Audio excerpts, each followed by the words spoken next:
మీలో కొందరు శ్రమల్లో ఉన్నారు. శ్రమ దేనికంటే నువ్వు మొత్తానికి నాశనం అయిపోయి దేనికి పనికి రాకుండా అయిపోవడానికి కాదు.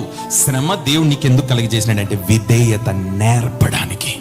ఎదగడం కాదు, దేవుడు ప్రతి ఒక్కరిని ఎదిగింపచేస్తాడు. ఎదిగిన నీవు ఒదిగి ఉందవుగాక.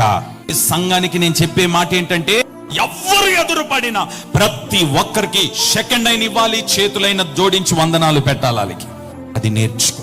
మనకు తెలియదు కదా, మనకు సంబంధం లేదు కదా. నో, మందిరములో ఏ పెద్ద ఆయన ఎదురుపడినా, ఏ చిన్నోడు ఎదురుపడినా ప్రైజ్ ది లార్డ్, దేవునికే మహిమ. అది ప్రైజ్ ది లార్డ్ అంటే ఏంటి? దేవునికి స్తోత్రం, దేవునికి మహిమ, దేవుడే ఘనపరచబడునుగాక. చూసి చూన్నట్టు వెళ్ళిపోవడం. ఉన్న బిడ్డలారా జాగ్రత్త, పెద్దలను గౌరవించండి, వందనాలు పెట్టండి వాళ్ళకి. ఈ రోజు నీకు శ్రమ కలిగిందంటే విధేయత నేర్పడానికే.